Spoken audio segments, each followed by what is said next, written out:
बिस्मिल्लाहिर्रहमानिर्रहीम। मेरे मोहतरम भाइयों और मेरी प्यारी बहनों, अस्सलामु अलैकुम। आज की वीडियो उन लोगों के लिए है जो अपनी ज़िंदगी में इज़्ज़त, कामयाबी, वक़ार और लोगों की मोहब्बत चाहते हैं।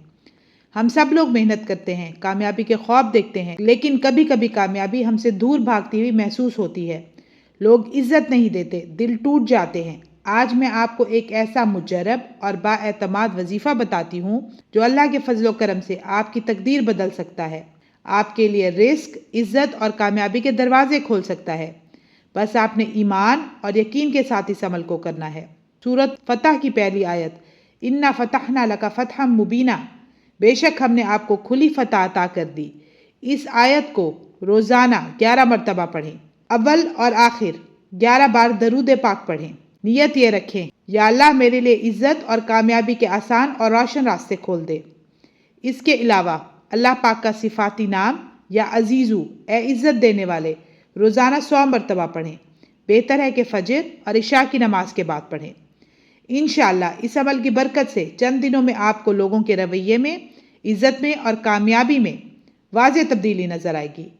अल्लाह पाक का इस्म या अजीज़ू पढ़ने के बाद ये दुआ मांगे, या अल्लाह मुझे दुनिया और आखिरत दोनों जहानों में इज़्ज़त अता फरमा, मेरे मामलात और मेरे कामों में कामयाबी अता फरमा, लोगों के दिलों में मेरी मोहब्बत डाल और हर जगह मेरे लिए आसानियाँ पैदा फरमा, आमीन।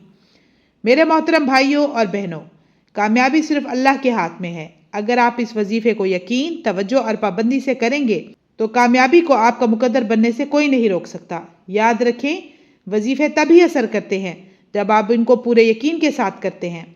नबी करीम सल्लल्लाहु अलैहि वसल्लम ने फरमाया, इन्नमल आमालु बिन्नियात, अमाल का दारोमदार नियतों पर है। नियत अच्छी होगी और यकीन कामिल होगा तो कामयाबी भी मिलेगी और इज़्ज़त भी मिलेगी। तो व्यूअर्स, मुझे दीजिए इजाज़त। इंशाल्लाह मैं फिर हाजिर होंगी। अपना ढेर सारा ख्याल रखिएगा, दुआ में याद रखिएगा। अल्लाह हाफिज़।